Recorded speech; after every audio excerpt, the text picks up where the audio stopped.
I want everybody to eat. And maybe that's just me being a good ass person, but I want everybody to eat, whether you're in my life or not. You don't gotta sit at my table to eat. What's up, everybody? Welcome back to another episode of Just Jay the Podcast. I don't really have like a topic or a route for this episode. I really just want to chat and just say how I feel for real. So, we're definitely gonna get into that, but I want to start off this episode by recapping last week's episode. I think that when I was recording last week's episode, I didn't really notice how angry I was until I watched it back. And I almost didn't post it, and then when I did post it, I almost deleted it because it's just like visible, clear anger. And I don't like that situation makes me feel that way but I know why it makes me feel that way because I'm not being heard. I feel like in a lot of situations in my life, which is unfortunate and it's like annoying that I even like realize that. I feel like there's so many situations where I'm forced to be silent or where I just feel like I need to be silent in order for me to keep the peace. Because I just don't want to deal with certain conflicting situations like that one, for example. So I think that, of course, it makes me angry as fuck to be going through that situation. Like, this is my last week there. I didn't even go today because I'm just like, fuck it, like, whatever. I'm honestly gonna try to finish out the week and everything, but it's just like, that situation it has so much emotion in it for me because, like I said, I just feel like I've been quiet about that situation for months. I've been just keeping my head down and just not being who I want to be and not being as like open and as fun as I normally am at work. Like, so that situation makes me angry, and I hate that it was so visible in that recording. But at the same time, I'm also battling with, I make it known that I'm transparent and that I'm honest on this podcast. So realistically, like, how can I get mad at myself for just showing emotion and just being fed up with the situation? So I definitely think that obviously, like, even though my emotions are visibly showing, you can definitely like just understand how I feel, like, with me further explaining it. Like, it's not about their relationship. It has nothing to do with them, but it has everything to do with being a good manager and understanding when you're making people feel uncomfortable, especially women. And when I've been nothing but nice to you, I've been nothing but good to you. I hate being walked all over by people that I actually genuinely was nice to and I actually genuinely treated like a good person. You know what I'm saying? So I just don't like the way his character showed itself. And I just think the whole situation could have been avoided. The whole situation could have been handled so long ago, and it just became something that was so out of hand. And it is what it is. I just have to finish out the week and get out of there, and then I'm done with it. I'm closing that chapter because honestly, like I said in the episode itself, karma's gonna get you, bro. Like, karma does not miss a beat for anybody, and that's all. Like, whenever somebody does anything bad to you, that's what you really have to understand. Karma is going to do its work. So whatever you feel towards that person, they're gonna get theirs. Don't even worry about it. So that's really what I'm just focused on, because I just want to remove myself from all situations that make me that angry. Like, yeah, of course, like I said, don't get me wrong, I am a good person, but I still pop off. I still have, moments of where, like, don't fucking try me, because I am a mouthy woman, but I want to be around situations that make me feel at peace. I don't want to have to bring out the bitchy side of me. I don't want to have to bring out that gangster attitude in me. I don't really want to do that. Like, I would rather be in peaceful situations that make me feel like I can be chill, I can be happy, I can be me. And that's not one of those situations. So I need to remove myself, because I'm not the type of person where you're not going to walk all over me. You're not going to make me feel like my feelings aren't valid, because that's when I blow up and that's when I snap. And that's when I turn into a different person. Because behind my feelings, I'm really a different person. Because I just feel like I've been made feel like, all my life, sometimes I've been made feel like my feelings are not valid and my feelings are not important and they're not being heard.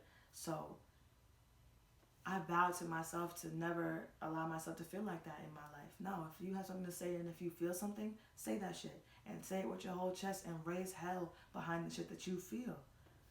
That's just it. That's how I'm coming, because I feel like as a woman, we go through so much, like in the workplace, in life in general, like, and it's sometimes the situations are we're put in are because of men, and it's so unfortunate and it's so annoying and it's so stressful. So I don't want to deal with nothing that's not bringing me peace, because I don't want to feel like I'm losing myself. I literally feel like I was getting up at 6 a.m. I was doing what I needed to do to go to work, and I felt like I was losing myself a little bit because I wasn't enjoying going to work. I wasn't enjoying being up at the ass crack of dawn at a job that I didn't even like. Like, it's so easy to lose yourself when you're like, okay, I have to get to the bag. I have to, you know, find another job. I have to do this. I have to, like, you know, like, when you're programmed to believe you have to make shit work, you do. And I felt trapped in that job for so long. And I think me making the abrupt decision to say, you know what, fuck it, I'm leaving, was the best thing for me, because like I had job interviews lined up yesterday. Like, the universe is always working in my favor. And one thing about me, I'm gonna always keep a job. I'm gonna always keep a job that's putting some sort of funds in my pocket. I will work 2, 3 jobs. I've done it so many times where I'm working. I did this one time. I probably would never do an overnight job again after this. But I worked 10 to 6. Then I went to ShopRite, worked 6 to 2 or whatever. Came home, went to sleep for a little bit, then went back to 10. Like, it was, I'm the type of person where I'm willing to work any hours you want, as long as you're paying me good and the environment is cool. It's chill. But at the same time, as I grow up, I realize that that's not always okay. Like, there's no reason we should be like in our 20s working 2, 3, 4 jobs. That's ridiculous. I have a friend who works 3 jobs and like literally has no time to be like an actual human. Like, that's not okay. I don't think that we should be working ourselves to the bone to like just survive and have money to do the things that we want to do. Like, life should not be this hard. Life should not be this expensive right now. And it's crazy. It's crazy. Putting gas in my car is ridiculous. My little Chevy used to cost like not even $30 to fill up. Why is it costing me $55, $60 right now? I don't understand. And then I'm putting more gas every other day. Like, they have to be watering down the gas, and I will not. I 100% believe that, because first of all, I saw a tweet a couple weeks ago where it's like, I'm pulling up to the gas station, I'm not even smelling gasoline no more. So what y'all putting in these pumps that no, I refuse to believe that there's no water in that gas. Why I'm coming to the gas station so much? Why it's not lasting like it used to before? Nah, you're not gonna believe me. You're not gonna convince me of anything else. They're putting water in it, and they're ruining everything. I don't know what's going on. The prices of rent for apartments is skyrocketing. I saw some posts a couple days ago where like the average is gonna be above $2,000. What? 2,000? Oh my goodness! What? Oh, child, it is so hard out here right now, and like, I don't have time to be in no negative environment on top of the world coming down on me and just crumbling to shit. No, bruh, I don't have time for it. I don't have time for it, and I need to be in every happy situation. I don't need no fake friends. I don't need nobody around me that doesn't genuinely love me. I don't need anybody around me that doesn't appreciate me. I don't need it. I don't need it. Like, I asked myself today, like, what would you do if you got 100K right now? Like, let's just say you won the lottery, or you got 100K deposited right into your account right now. What would you do with it? First of all, I could tell you what I'll do with it right now. I'm sending my mom some bread for my schooling. That's number one. Because she pays for my school. I love her to death. Thank you so much, Ma. I appreciate you. But I would definitely send her bread for my schooling. I would definitely send my father some bread, just for being my father, and just for just for being that guy. So yeah, I would definitely break my parents off really well. Then I would probably take a lump sum of that and put it towards moving out. I probably would move. I really, really would. I want to say that I'll put a nice chunk of change in my account, save it, then like work and add to it. I want to say that. And I'll move in like good 6 months when I really, and almost really finish with my master's degree. But I probably would just up and leave. I really, really would. I don't know. It depends. If I was to get 100K tomorrow, then we could talk about this tomorrow. But I definitely think that I would just have to go. I don't know. What would y'all do? Like for real, I want you to comment. What would y'all do with 100K right now? Like if it was a deposit in your account right now, what would you do with it? 100K. Like what are you doing with that? What's the first three things you buying? Because for me, I'm trying to be out of here, and yeah, and then the rest could go in my savings account or something. But yeah, I need to. Mm-mm. Oh, child, I'm over here dropping mad stuff. Hold on. Oh, I hope y'all watching my YouTube videos. I really am that girl on YouTube. No, I'm just kidding. I'm just kidding. I'm not. I'm trying to be though. I'm trying to be. But what else do I have to talk about? Okay, so I also am going through like some things in my personal life, obviously, per usual. And I, when my cousin Khalid died, I think I told you guys this. I don't really know, but I remember I went to a therapist. Actually, I did tell you guys this. I went to a therapist, and it was the same therapist that my brother Messiah's father used to go to. And when my parents told me that, I was like, yeah, sure, I'll go. Like, if my godfather liked him and he was, his therapist, I want to try. Let me see. So I tried it, and I just personally don't think at that time I was very receptive to therapy. That's number one, now that I think about it. And I don't think that I gave it enough of a chance. Well, that was the same. That was the same exact thing as not being receptive to it. But whatever. I just don't think I gave therapy the chance that I should have given it. And then after getting older, I just convinced myself that nobody knows what I'm going through in my everyday life. Nobody knows my real thoughts. Nobody can really understand it but me. So the only person that can really heal me is me. And I thought that for so long, to the point where like, no, I'm not gonna go get help from anybody else. No, I'm not gonna do the therapy thing again. Like I really really thought that the therapy thing just was not for me, and that's okay because sometimes it's not for you. Therapy is not for everybody. But at this point in my life, I think there is a lot of things that somebody from the outside looking in could really help me with, or could really make me see things differently. Because we think like we can vent to our friends or we can vent to ourselves and try to heal through our own issues, but there's questions that we wouldn't ask ourselves, or there's questions that our friends wouldn't really think to ask ourselves, that or ask us, that therapists will, because therapists know how to get down to the real root of the issues. They know how to ask the right questions. They know how to ask the right questions to make you feel what you need to feel. They know how to get those emotions and those experiences out of you. So I think that would really really help me right now, because I know there's a lot of things that I have bottled up and that I have just, I like to call it in my backpack, because when you go through things, you like, and you pick up new things, you put them in your backpack. You put them in your backpack, and there's, you go months without cleaning out your backpack because you're like, oh, I have everything in here. Like, let me just, put more stuff and more stuff. So when you go through life and you go through experiences, you're just putting things in your backpack that you're obtaining and that you're seeing.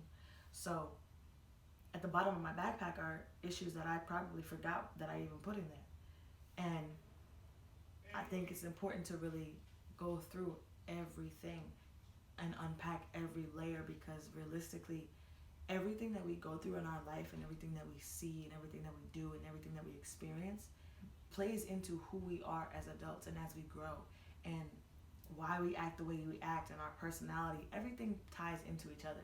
Everything from the ages 7 and up that you've seen in your childhood and that you've experienced through life play a part in who you are and how you operate as a human, as a human being, and as an adult. So it's so important to really like peel back those layers. And I think for me it's even more important because I've never heard my inner child more in my life than I do right now. I've never heard her before this new journey that I've been going on.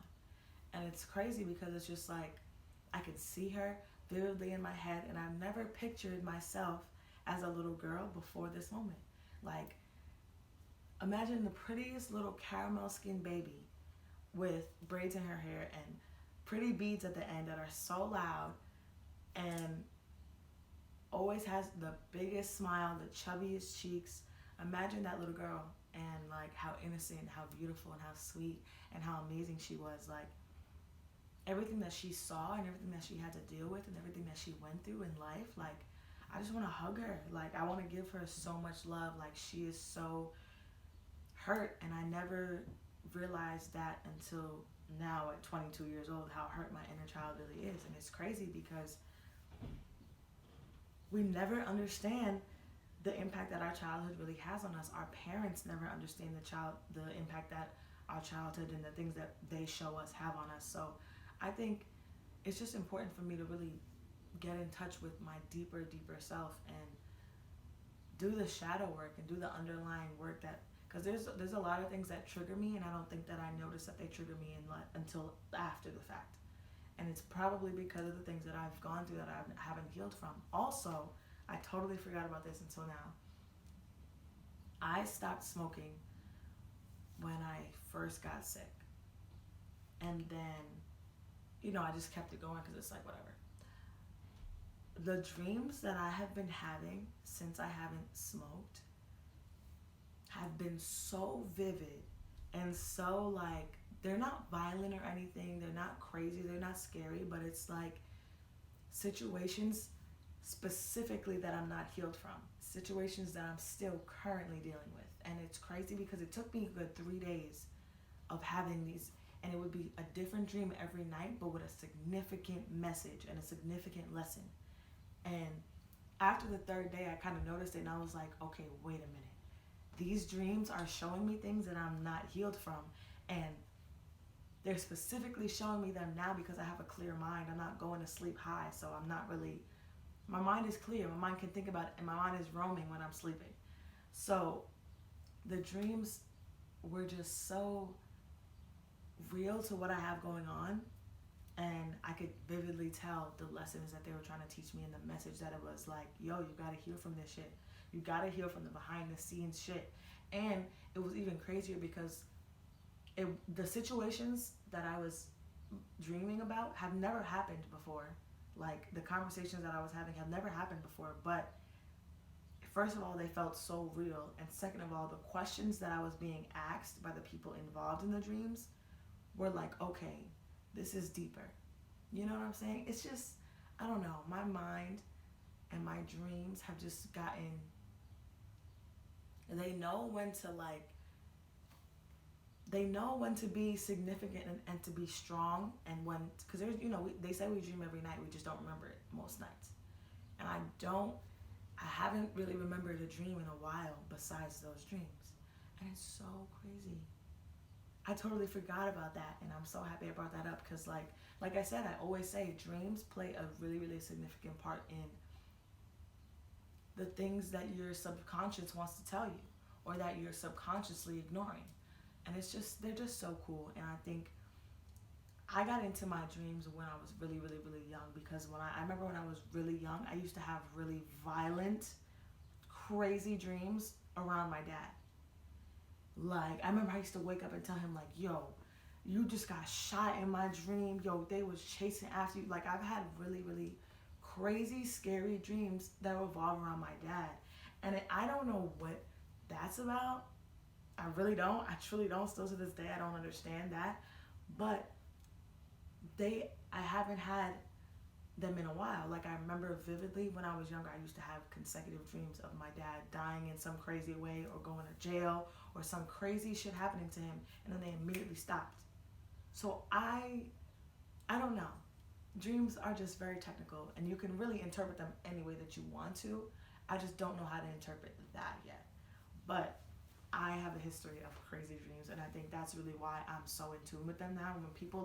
When my friends tell me their dreams, oh my God, I automatically can interpret it because I know what they tell me. Like my friend the other day, she was telling me some dream about her ex-boyfriend, and the way the dream was, and the way she was telling me, and the way I know her backstory with this guy, I was immediately like, you're not healed from that.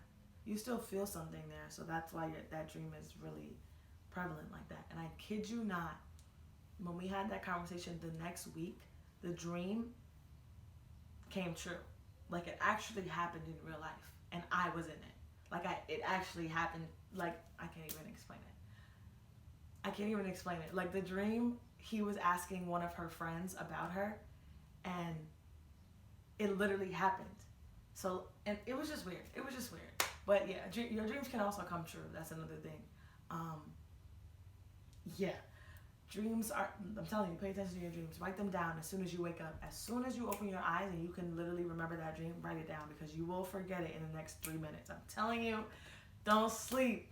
That's why I either keep my laptop right next to my bed, or I always have my phone. One of my electronics is always next to me. It's usually my phone that I go to first, but I'll be writing down my dreams at 6 o'clock in the morning, like boom, boom, boom, boom, child, because I need to remember it. I need to remember it. But yeah, that was a good discussion on dreams, child, because they be real vivid. All right, so let's talk about the um, next collaboration that I have coming. I'm excited. I scheduled it for next week. I'm supposed to have another collab this week, but we'll see because when it comes to me, guys just treat me like dirt. And I don't know why. It's just, I don't know. But yeah, I'm supposed to have another one this week. Actually, I'm supposed to have two this week. Yeah, I have a lot going on in the next 2 weeks with this recording stuff. And then I have two next week. And that child, I'm working. But yeah, the collab I have coming next week is gonna be a really, really good one with one of me and my friends. It's really gonna be talking about mental health and the importance of like what you can learn through mental health from other people, and what you can learn, what mental health can teach you about other people as well. So I think that's gonna be a really, really cool collaboration because our relationship is so different and our relationship is so special to the both of us. So I think that'll be a really good conversation, and he has some good creative stuff coming up that he's been doing, so I really want him to talk about that too. I'm not going to say who it is. Y'all are not going to get any more secrets out of me. What else did I want to talk about?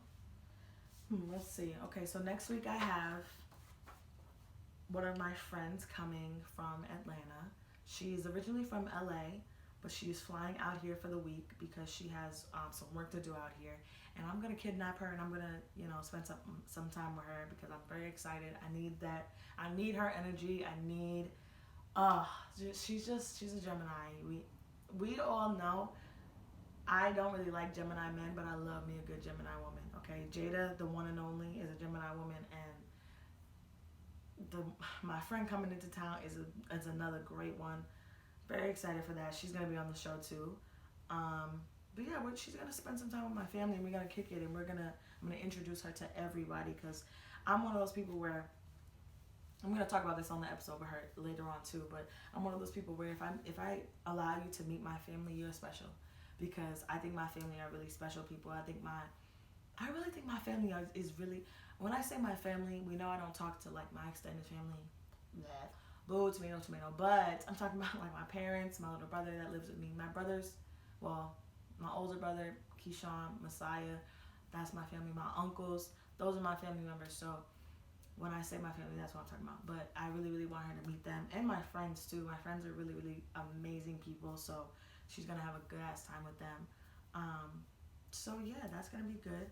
Then I just have so much coming up. I am actually going to be on an album or a mixtape. I don't know. Okay, listen. Don't hold me to whichever it is, album, mixtape. I don't know. I'm just excited to be on it. Doesn't matter.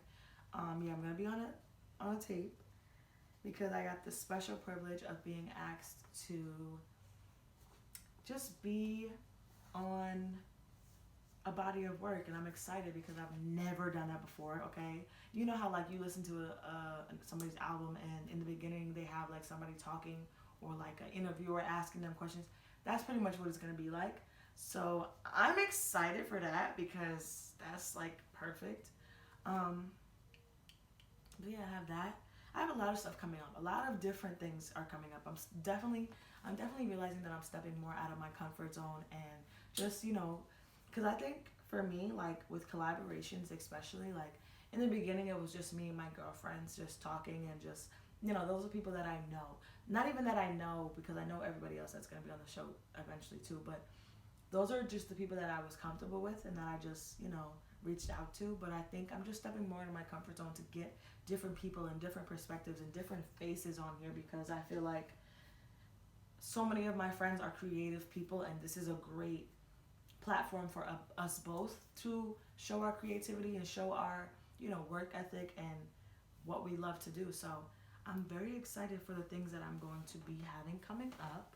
I think that you guys will be excited as well. I've also been really working on my social media presence, and what I know that I need to work on is being receptive to other people's perspectives or other people's opinions. Because honestly, truthfully, I didn't realize how mean people on social media were until I started like posting more reels and posting more videos of me talking about my opinion on things. And like, people that don't agree with you will probably come off very, very mean, and I don't like that shit, because first of all, I have the time.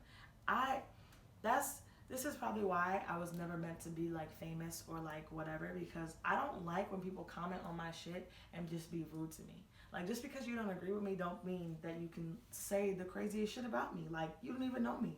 So like, when I be going through my comments on my reels, I be tight, because it's just like, who the fuck are you talking to? Like, I'm really what? Like, I just hate that. Like, people be so rude. But it's also like causing me to grow a tough skin, because it's just like, okay, well, fuck you, fuck your opinion. Like, you're not on my show. Like, this is my shit. Okay, so I just gotta grow tough skin and understand that people are gonna hate on me and people are gonna talk mad shit just because, and people just because they don't understand where I'm coming from. So, whatever, that's your problem, babe. But definitely think that that's something that I need to work on, because that's just gonna keep growing and growing, because I'm gonna keep posting and posting and being on social media. So the more my followers that grow, the more negative comments I'm gonna get, because not everybody's gonna like what I have to say, because not a lot of people liked when I said that if you're a man trying to look at a younger woman between the ages of 7 to 10 years younger than you as your girlfriend, that you have mommy issues, and that if you're a girl who is 7 to 10 years younger than a man and you're attracted to that, you have daddy issues. Not a lot of people like that, but I was specifically talking about in the workplace, which I should have been more specific about, and I shouldn't have cut the clip so short and posted it. I should have mainly posted the part that I was talking about in the workplace, because that's really what I'm talking about. Like, if you are habitually going after these young girls in the workplace, you have something wrong. There is issues there. That's predatory. That is perverted. That is not managerial position behavior. That's what I was talking about. So, just to clear that up. But I did see a lot of people's points where it was just like, how can you really like not judge somebody on who they love, but people were really making the valid point where it's like, sometimes you do love people who are 7 to 10 years younger than you or older than you. True point, but I just can't get down with it. I just can't get jiggy with it, but I understand what you're talking about. So that's what I just need to do. Like, okay, I understand your point, very valid, but I just can't get jiggy with it, and I don't operate like that. And that's it. And that's okay. There's nothing wrong with just having difference in opinions, because we're different people. So I'm learning a lot. I'm learning a lot about myself. I'm learning a lot to be patient. I'm learning to, not always be on go, because let me tell you, when I be reading my comments on my reel, sometimes I be ready to, who the fuck, bitch, what? Yeah, no, I can't. Like, you can't do that. Like, if you gotta just, fuck you, okay, you don't agree, cool, whatever, keep it pushing, that's really it. Like, because at the end of the day, there are people who understand me, and there are gonna be people who don't. And the people that don't, whatever, my show's not for you, that's fine. My show's not for a lot of people, but it's for me. And I'm going to talk how I want to talk, and I'm going to say whatever I want to say, and I'm going to say it however I want to say it, because everything that I say on my show is 100% how I feel, and 100% what I've seen and what I've experienced. So my experiences and how I feel could be totally different from yours, and that's fine, because we are two totally different people. Mic drop. Mic drop.